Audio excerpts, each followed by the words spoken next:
गरीब बेटी की अमीर माँ। ठंड की बारिश में भीगते हुए मालिनी अपने हाथ में एक प्यारी नन्ही बच्ची को लेकर अपनी सहेली के घर के बाहर खड़ी होती है।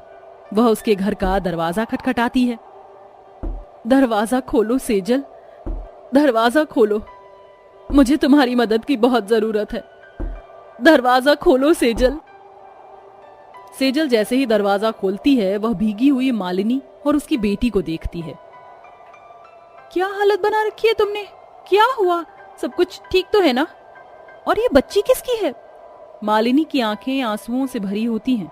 वह अपने गोद से अपनी बेटी को सेजल को पकड़ा देती है, जिसके बाद वह सेजल से हाथ जोड़कर विनती करते हुए कहती है, सेजल, ये मेरी बेटी है। मैं जानती हूँ ये सुनकर तुम्हें बहुत अजीब लग रहा होगा कि एक बिन ब्याही औरत माँ कैसे बन सकती है। ये सब मेरी ही गलती थी, लेकिन अब मेरी शादी होने वाली है। अगर मेरी बेटी के बारे में किसी को पता चल गया तो मेरा ये रिश्ता टूट जाएगा और मेरे माँ बाप की बहुत बदनामी होगी। मैं तुम्हारे आगे हाथ जोड़ती हूँ, मेरी बेटी को अपना नाम दे दो और उसके सर पर अपना हाथ रख दो। तभी वहां पर सेजल का पति अनुराग भी आ जाता है। वह मालिनी की ऐसी हालत देखकर अपनी पत्नी सेजल से कहता है, सेजल, हमें 4 साल से कोई संतान नहीं हुई है। क्या पता ये भगवान की ही देन हो। कोई बात नहीं, आज से ये बेटी हमारी हुई। मालिनी एक आखिरी बार अपनी बेटी के सर पर हाथ रखकर उसे आशीर्वाद देते हुए कहती है, मुझे माफ कर दे मेरी प्यारी बेटी, मुझसे बहुत बड़ी भूल हो गई है। मैं तुझे एक माँ का प्यार न दे पाई, लेकिन मेरी सहेली तुझे हमेशा अपनी बेटी की तरह पालेगी। खुश रहना मेरी बच्ची। मालिनी रोते हुए गांव से शहर की बस पकड़ती है और निकल जाती है। इसके बाद मालिनी शहर में एक बहुत अमीर खानदान में शादी कर लेती है और वहां खुशी से रहने लगती है। देखते ही देखते अब सेजल मालिनी की बेटी की अच्छे से परवरिश करती है और उसे पाल पोस कर बड़ा कर देती है। माँ, मैंने खाना बना दिया है, मैं नदी किनारे पानी लेने जा रही हूँ। आराध्या ऐसा कहकर मटकी उठाती है और नदी किनारे पहुंच जाती है, जहां वह नदी से पानी भरकर जंगल के रास्ते वापस अपने घर की तरफ लौट रही होती है। वहीं पर एक पुनीत नाम का लड़का अपनी गुलेल से उसकी मटकी फोड़ देता है। कौन है यहाँ? किसने ये सब किया है? अरे कौन हो सकता है? मेरी गुलाबो, मैं हूँ तुम्हारा पुनीत। पुनीत, ये क्या किया तुमने? देखा, तुमने मेरी मटकी फोड़ दी। अब मुझे माँ बहुत डांटेंगी। ओहो, अपनी माँ से तुम बहुत ज्यादा घबराती हो। तुम्हारी ही माँ है या सौतेली माँ? ये तुम कैसी बातें कर रहे हो? वो मेरी ही माँ है। पुनीत आराध्या की बात सुनकर उसका हाथ पकड़ लेता है और उसे अपनी तरफ जोर से खींचता है। अरे मेरी गुलाबो, एक चुम्मा लिए बिना तो मैं तुम्हें जाने नहीं दूंगा यहाँ से। पुनीत, मेरा हाथ छोड़ो, मुझे जाने दो। यहाँ से अगर किसी ने देख लिया तो क्या सोचेगा? उसी वक्त अनुराग दोनों को एक साथ देख लेता है, जिसके चलते वह गुस्से से आराध्या का हाथ पकड़ता है और उसे वहां से घर पर ले आता है। देखो क्या कर रही है ये लड़की यहाँ। अरे इसने हमारा नाम डुबो के रख दिया है। इस गांव में हमारी कितनी इज्जत है, लेकिन इसे थोड़ी ना समझ आएगी। आखिर है तो गंदा खून ही। ये सुनते ही आराध्या के पैरों तले जमीन खिसक जाती है। ये बिल्कुल अपनी माँ जैसी है। जो उसने किया वही अब ये भी करेगी। मैं नहीं चाहता कि इस गांव में मेरी कोई बदनामी हो। इसे बोलो यहाँ से चली जाएगी। अपने बीते हुए कल के बारे में सुनकर आराध्या को बहुत बुरा लगता है। उसे तो आज तक ये भी नहीं पता था कि जिस घर में वो रह रही है वो माँ बाप उसके हैं ही नहीं। पिताजी, आप ये कैसी बातें कर रहे हो? माँ देखो, पिताजी क्या कह रहे हैं। क्या मैं आपकी बेटी नहीं हूं? सेजल रोते हुए कहती है, सच कहा इन्होंने, तुम मेरी बेटी नहीं हो। तुम्हारी माँ यहाँ नहीं, शहर में है और बहुत अमीर है। हाँ, और अब तुम भी यहाँ से चली जाओ। तुम इस घर में नहीं रह सकती। अपनी माँ के पास जाओ और उससे अपना हक मांगो। अनुराग बेचारी आराध्या को घर से निकाल देता है। आराध्या बेचारी रोते रोते बस स्टैंड पर पहुंच जाती है और अपनी किस्मत के बारे में सोचकर रोने लगती है।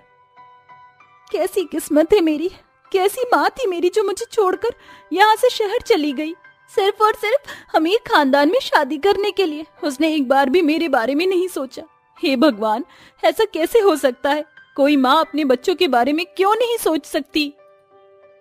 उसके सामने शहर की बस आकर रुकती है और वह उस बस में चढ़ जाती है, जिसके बाद वह सीधा शहर पहुंचती है। शहर में गांव से भी ज्यादा ठंड होती है। वह ठंड में यहाँ वहां भटक रही होती है। कितनी ठंड है यहाँ, मेरे पास तो एक सही सा स्वेटर भी नहीं है पहनने के लिए।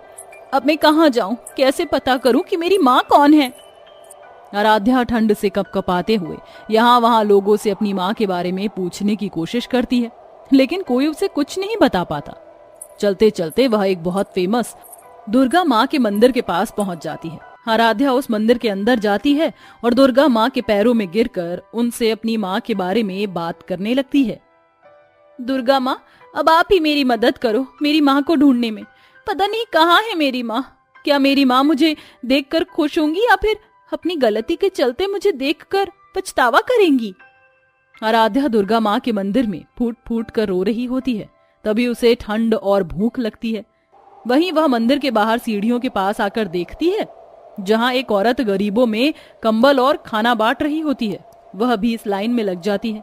जैसे ही उसका नंबर आता है, वहां पर और कोई नहीं बल्कि मालिनी ही गरीबों को कंबल और खाना बांट रही होती है। मालिनी आराध्या को देखकर उससे कहती है, अरे ये क्या, तुम्हारी आंखें तो रो रो कर सूजी हुई हैं। क्या हुआ, कोई परेशानी है तो मुझे बताओ, मैं तुम्हारी मदद करती हूँ। मेरी मदद तो ऊपर बैठा भगवान भी नहीं कर रहा है, आप कैसे करोगी। मैं यहाँ मेरी माँ को ढूंढने आई हूँ। मेरी माँ ने बचपन में मुझे अपनी सहेली को सौंप दिया और मेरी बिना गलती पर उन लोगों ने मुझे इल्जाम लगाकर धक्के मार कर निकाल दिया। इसलिए मैं यहाँ शहर में आई हूँ अपनी माँ को ढूंढने। आराध्या की बात सुनकर मालिनी को अपने बीते हुए कल के बारे में याद आता है और वह अपने मन में सोचती है, मेरी भी तो एक बेटी थी, पता नहीं वह किस हाल में होगी। मैं उसको अपनी सहेली के पास छोड़ आई, उसके बाद मैंने उसके बारे में एक बार भी पता नहीं लगाया। मालिनी ऐसा सोचते हुए आराध्या को एक कंबल और खाने का कुछ सामान दे देती है, जिसके बाद आराध्या वह कंबल और खाना ले जाकर मंदिर की सीढ़ियों पर ही बैठ जाती है। वहीं दूसरी तरफ मालिनी सभी गरीबों में कंबल और खाना बांटकर वापस घर लौट जाती है। उसके दिमाग में ये सब पूरी रात भर चलता रहता है और वह रात में सो भी नहीं पाती। भगवान ने मुझे बेटा दिया, लेकिन बेटी होने की आस मुझे आज तक सता रही है। कितनी कोशिश की लेकिन कोई बच्चा नहीं हो पाया। बेटे के बाद शायद ये मेरे कर्मों का फल है। मुझे अपनी बेटी को ढूंढ लेना चाहिए। मालिनी रात भर ऐसा सोचकर सो जाती है। अगले दिन वह सुबह उठते ही शहर से गांव की बस में बैठती है और गांव में वह अपनी सहेली के घर पहुंचकर उससे अपनी बेटी के बारे में पूछती है। मेरी बेटी, मुझे मेरी बेटी को एक बार देखने दो सेजल। बताओ मेरी बेटी कहाँ है। तुम्हारी बेटी तुम्हें ढूंढने ही शहर गई थी, क्या तुम्हें वो अभी तक नहीं मिली। ये देखो, तुम्हारी बेटी इतनी बड़ी हो गई है और ऐसी दिखती है। इस बच्ची को तो मैंने देखा था मंदिर के बाहर। क्या सच में ये मेरी बेटी है। मुझे तो यकीन ही नहीं होता। तभी इसे देखकर अपनापन लग रहा था। ऐसा लग रहा था जैसे इससे मेरा कुछ लगाव है। मुझे अपनी बेटी को ढूंढने के लिए निकलना होगा। मालिनी उसी वक्त गांव से वापस शहर लौटती है। मंदिर के यहाँ इधर उधर पागलों की तरह अपनी बेटी को ढूंढती है। तभी मंदिर की सीढ़ियों पर मालिनी को अपनी बेटी आराध्या ठंड में कंबल के अंदर लिपटी हुई नजर आती है। मालिनी उसे फौरन गले से लगाती है और उसे प्यार करते हुए कहती है, मेरी बेटी, प्यारी बेटी, मुझे माफ कर दे। मैंने तुझे अपने आप से इतने समय तक दूर रखा। मुझे तेरे साथ ऐसा नहीं करना चाहिए था बेटी। देख, तेरी माँ तुझे लेने आई है। मालिनी आराध्या को सारा सच बताती है, जिसके बाद आराध्या रोते हुए अपनी माँ से कहती है, क्यों माँ, क्यों आपने मुझे इस तरह किसी और को सौंप दिया। ऐसी क्या मजबूरी थी आपकी जो आपको आपकी बेटी की जरा भी याद नहीं आई। पता है मुझ पर क्या क्या बीती है। सब जानती हूँ बेटी, मुझे माफ कर दे। चल, मैं तुझे अपने घर लेकर जाना चाहती हूँ।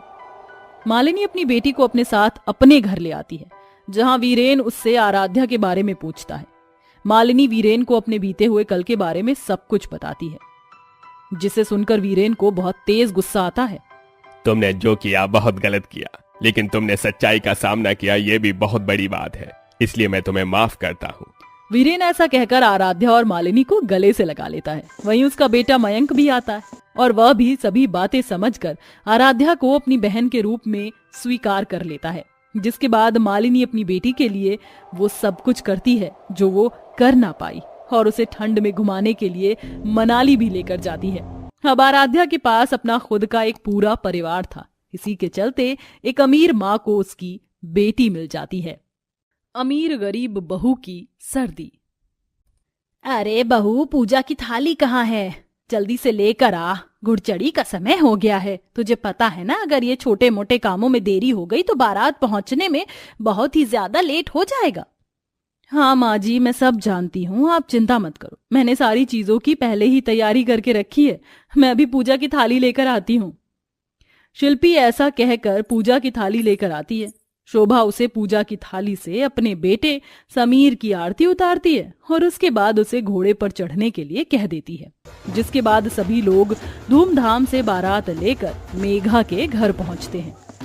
चलो बेटा, अब तुम्हें मंडप पर चलना है। कुछ देर में तुम्हारी होने वाली पत्नी मेघा मंडप में आ जाएगी और तुम्हारी शादी हो जाएगी। तुम दोनों आज शादी के बंधन में जुड़ जाओगे। शोभा ने अपने बेटे की शादी बहुत ही अमीर खानदान में की थी, जिसके चलते उसे ढेर सारा दहेज, सोना, चांदी और पैसा भी मिलता है। इसी के चलते शोभा अपने बेटे समीर की शादी मेघा से करवाकर उसके साथ खूब सारा दहेज और धन दौलत अपने घर ले आती है। शोभा बहुत ही प्यार से अपनी अमीर बहू का गृह प्रवेश करती है। बहू, घर के अंदर आओ, इसे अपना ही घर समझो। आज से इस घर की मालकिन तुम हो। शोभा के इस तरह कहने पर शिल्पी अपने मन में सोचती है, मां नई बहू से ऐसा क्यों कह रही है? मुझे समझ नहीं आ रहा। अभी तो मेघा को आए हुए एक दिन भी नहीं हुआ और अभी से उसे इस घर की मालकिन ही बना दिया। शिल्पी के मन में यह ख्याल चल रहा होता है कि तभी शोभा शिल्पी से कहती है, अरे खड़े खड़े मेरा मुंह क्या ताक रही हो? चलो अपनी देवरानी को उसका कमरा दिखा कर लाओ। शोभा के कहने पर शिल्पी मेघा को उसके कमरे में ले जाती है, जहां मेघा उस कमरे को देख कर कहती है, ओह माय गॉड, इतना गंदा कमरा। इससे अच्छा तो मेरे मायके में मेरा कमरा था। कम से कम बहुत सुंदर और प्यारा था। उसके अंदर सारी चीजों की फैसिलिटीज थी। घर में सबसे अच्छा कमरा समीर का ही है।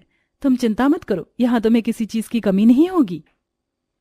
शिल्पी के इस तरह कहने पर मेघा बहुत ज्यादा चिढ़ जाती है और वह अपने आप से मन में कहती है, ये फटीचर कहीं की मेरे बराबर में खड़ी होने के लायक भी नहीं है और मेरे आगे कितना बोल रही है। इसे तो मैं कल बताऊंगी। फिलहाल तो मुझे बहुत ठंड लग रही है, थोड़ी देर आराम कर लेती हूँ। मेघा ऐसा सोच ही रही थी कि तभी शिल्पी वहां से जा रही होती है। उसे जाते हुए देख मेघा उससे कहती है, कहाँ जा रही हो? तुम सुनो, मुझे रात को दूध पिए बिना नींद नहीं आती। एक काम करो, गर्मा गर्म दूध और उसके अंदर ड्राई फ्रूट्स डालकर मेरे लिए लेकर आओ। अमीर देवरानी पहले दिन से ही अपनी जेठानी के ऊपर हुक्म चलाने लगती है। शिल्पा गरीब थी और इसी के चलते वह सबसे दब कर रहा करती थी और किसी को भी कभी पलटकर जवाब भी नहीं देती थी। जैसे ही मेघा उसे काम बताती, वह चुपचाप रसोई में जाती है और उसके लिए दूध गर्म करके लेकर आती है। ये लो देवरानी जी, तुम्हारा दूध गर्म करके ले आई हूं मैं। मेघा दूध लेने के बाद अपने कमरे का दरवाजा लगा देती है, जिसके बाद शादी के चलते पूरा घर बिखरा हुआ होता है। रात को सोने से पहले शिल्पी पूरे घर की साफ सफाई अच्छे से करती है। सारा सामान उनकी सही जगह पर भी रखती है और वहीं सोने से पहले वह सारे गंदे बर्तन भी मांज कर रखती है। सुबह 5 बजे उठना होगा, पूजा पाठ करनी होगी, इसलिए मुझे समय से ही घर की साफ सफाई कर लेनी चाहिए, नहीं तो सुबह बहुत दिक्कत होगी। शिल्पी ऐसा सोचने के बाद सारे घर की साफ सफाई करके बर्तन धोकर आराम से अपने कमरे में सोने के लिए जाती है। अगले दिन उसे उठने में 9 बज जाते हैं। जैसे ही वह 9 बजे उठकर सभी के पास आती है, उसकी सास शोभा उससे गुस्से में चलते हुए कहती है, अरे क्या भांग पीकर सो रही थी क्या?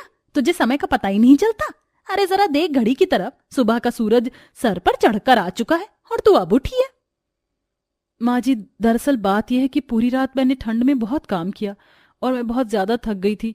सुबह कब हुई मुझे समझ ही नहीं आया। अरे काम चाहे रात को होता चाहे सुबह होता, करना तो तुझे ही था, तो इसमें एहसान क्यों जता रही है? चल जा, सभी के लिए नाश्ता लेकर आ। और हाँ, मेरी बात कान खोलकर सुन ले, बहू का फर्ज होता है सुबह सभी के उठने से पहले पूजा पाठ कर लेना। कल से अगर तूने इस काम में ढील छोड़ी तो मुझसे बुरा कोई नहीं होगा। माँ जी, ये सब तो ठीक है, लेकिन आज तो मेघा की पहली रसोई की रस्म है। क्या वह रसोई में कुछ नहीं बनाएगी? अरे वाह, तुझे उससे क्या मतलब है?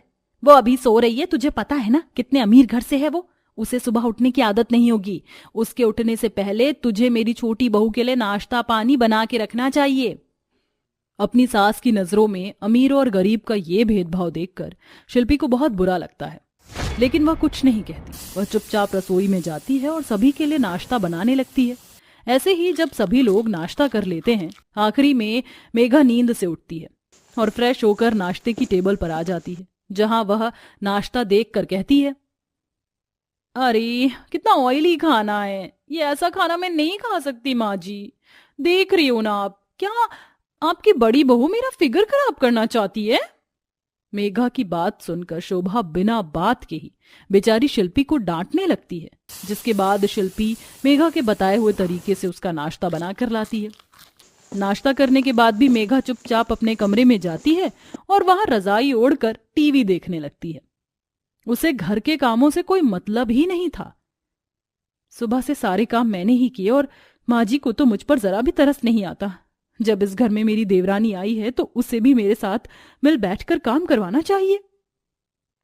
शिल्पी ऐसा अपने आप से बोल रही थी कि तभी शोभा ये सब सुन लेती है और अपने मन में उसके लिए बुरा बुरा बोलने लगती है।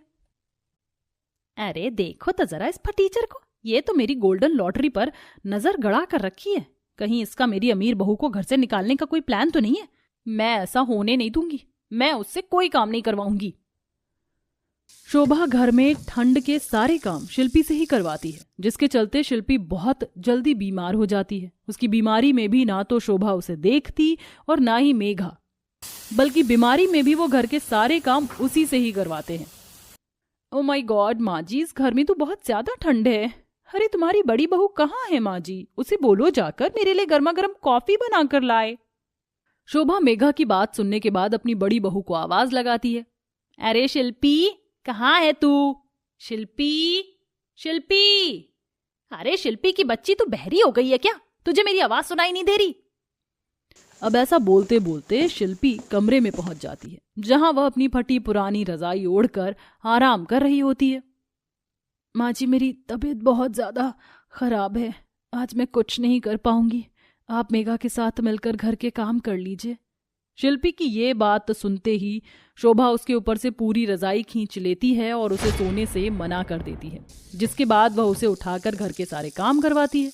बीमारी में भी शिल्पी घर के सारे काम करती है, तो वहीं ठंड में ना नहाने की वजह से मेघा के शरीर पर छोटे छोटे दानों से एलर्जी जैसी हो जाती है।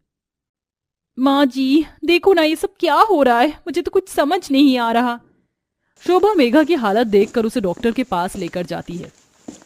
देखो, ये शरीर की साफ सफाई न रखने की वजह से हुआ है। आप ठंड की वजह से बिल्कुल अपने शरीर की केयर नहीं कर रही हो। आज से आपको अपने आप पर थोड़ा ध्यान देना होगा। कुछ दवाइयां मेघा को वो दे देते हैं, जिसके बाद वह 1 से 2 दिन तक तो अपना ख्याल रखती है, लेकिन फिर वह दोबारा से नजरअंदाज करने लगती है, जिसके चलते उसकी ये परेशानी और बढ़ने लगती है। इसी के चलते शिल्पी अपने बारे में ना सोचकर अपनी देवरानी की देखरेख करती है। उसके शरीर पर एलर्जी वाली जगह पर दवाइयां भी लगाती और उसको गर्म पानी से नहलाती हुई है। उसका ये अच्छापन देखकर मेघा को अपनी गलती का एहसास होता है। वहीं दूसरी तरफ उसके साथ शोभा भी बीमार हो जाती है। शिल्पी उसका भी ख्याल रखती है। दोनों सास और देवरानी मिलकर शिल्पी से अपनी गलती की माफी मांगते हैं। हमें माफ कर दे बहू, हमने तेरे साथ बहुत बुरा किया। हमें तेरे साथ ऐसा नहीं करना चाहिए था। ऊपर से मैं हमेशा अमीरी और गरीबी में फर्क करती रही। जेठानी जी, मुझे भी माफ कर दीजिए। मैंने आपके बारे में जरा भी नहीं सोचा। हमेशा अमीरी के चलते आपको नीचा दिखाया और घर के सारे काम भी आपसे ही करवाए। आप दोनों को अपनी गलती का एहसास है, मेरे लिए इतना ही काफी है।